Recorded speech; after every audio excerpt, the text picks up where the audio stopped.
My name is Anita Kunz, and I've been an artist my entire life. I went to art school in Toronto, Canada. Mainly, I think I'm known for my magazine work, my covers for the New Yorker magazine, and the rock and roll work that I used to do for Rolling Stone magazine. Recently, I've written 3 books. 2 of them are out. I do a lot of traveling and teaching, lecturing to students, but I think mostly I'm known for my work for print.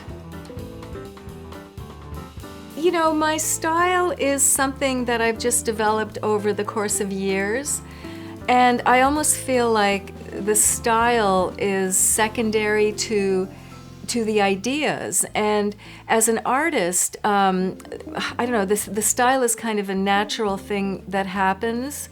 My biggest interests in life are human behavior. I think that explains a lot about these images, about the stories we tell ourselves, about politics, and just about how we behave as humans.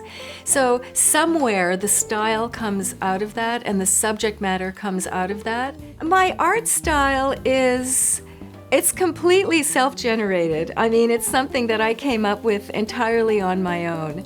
So I use my imagination a lot. For me, it's all about ideas, it's all about creativity. And I finally just developed a style that made it easy for me to work for magazines such as Time magazine, where I had to do something very quickly within a day. So over the course of a few years, it's just something that I developed. And I developed it out of necessity, because of the deadlines. So it was really just a process of discovery. Most of my work is still traditional paint. I do smaller works like this. It's mainly acrylic work, but I've also done some enormous, gigantic work that's been seen in galleries. I've tried different mediums, and the ones that I fail at, I just leave aside. For example, I've never been able to paint with oils. For me, it's like painting with mud. For me, it's much easier to paint with water-based paint. Throughout the years, I've also experimented. I mean, I love experimenting. I still do it. I've experimented a little bit with collage work. Some of the bigger pieces, a lot of my bigger pieces that are 30 by 40 inches or even bigger, I had to experiment with different types of materials just to fill the space, because I was always used to painting very small because of the deadlines. And suddenly, when I was working with a giant canvas, working with, for example, watercolor didn't work anymore. So for me, I actually think it's really important for artists to always experiment and always be a student for life. And I still try to do it. I still love experimenting with different things, trying new things, and honestly, that's why this opportunity was so interesting for me. When I was a young artist, I was like a sponge. I loved so many different kinds of art. I loved artists such as Ralph Steadman, who has actually become a dear friend.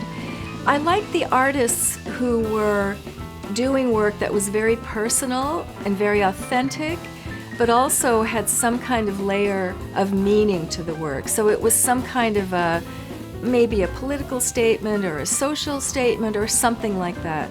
I really liked artists whose work had a sense of depth, but it was also original. So there's so many, and throughout my life, I just keep marveling at some of the new artists that are coming out, and I guess I'm influenced. I try not to be too influenced. I try to maintain my own voice.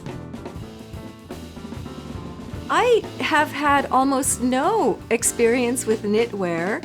I've done one fashion collaboration. I wasn't really in the fashion world at all. It was kind of a different world. to me. But the one experience, I was thinking back, and my mother actually worked in the knitwear industry, and I really didn't know what I was going to be doing. I always had a vague idea that I would be an artist because my uncle was an artist, and so that was what I wanted to do. I wanted to go into the arts. My uncle he was an illustrator, but he also made stained glass windows and carpets and architectural friezes and all kinds of things.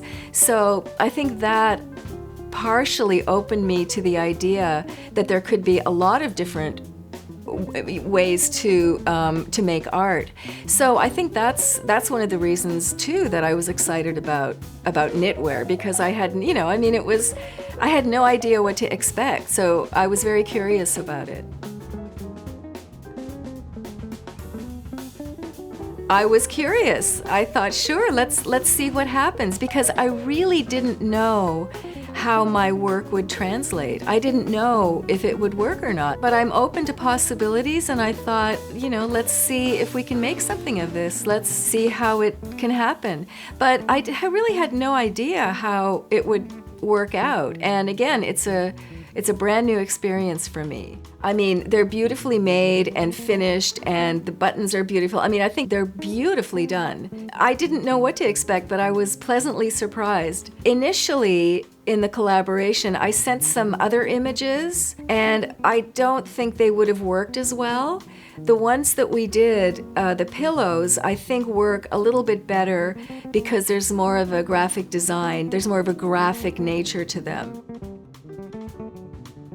I think knitwear has a lot of possibilities. I mean, even if it's something maybe in a gallery, maybe with some kind of a statement, maybe it's wearable, maybe it's something, for the home.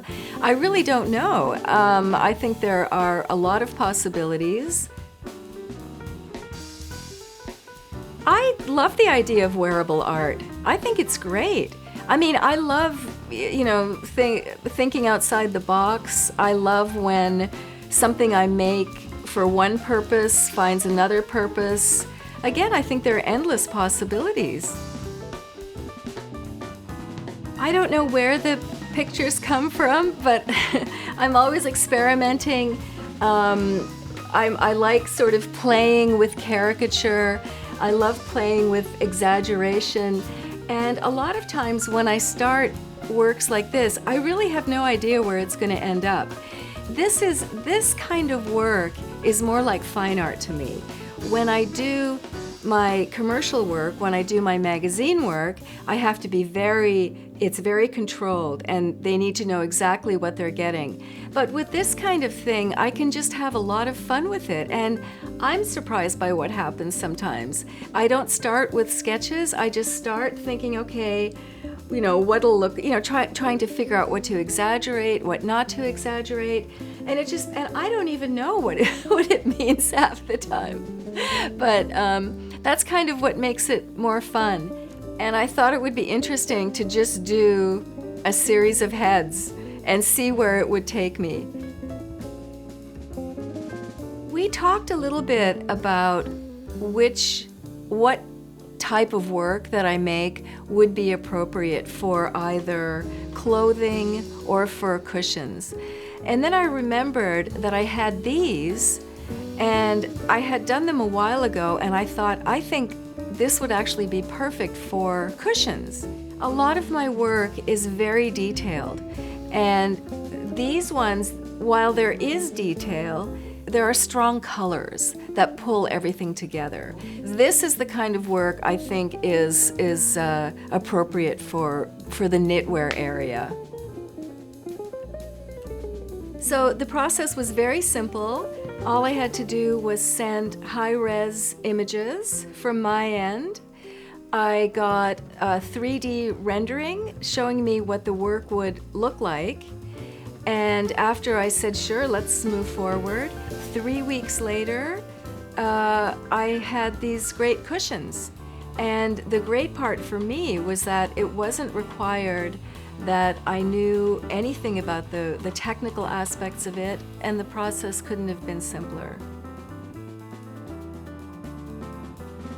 Well, I hope people who buy my collection just get some joy out of it. I mean, I made them with a bit of a sense of humor, and I think that's a great way to live, and I hope that they enjoy my work. I like the ones that are bolder. There's one with a red background that I think I think it might just be more striking than the others. I play with their features and I try to make as interesting a caricature as possible. So I think my favorites are just ones that I think visually work and visually are the most striking. So that's why I think the red one is my favorite. I've been thinking about what could be next, and again, there are so many possibilities. I love the idea of wearable art that maybe has a political message, so there might be something there. And you know, maybe more cushions, but I do like the idea of wearable art. So I have a website, anitakunz.com. And I've had 2 books released in the past year. One is called Original Sisters, and the other is Another History of Art. I have another book coming out next year, so I'm trying a lot of different things, and certainly Knitup is one of them, one of the more interesting things.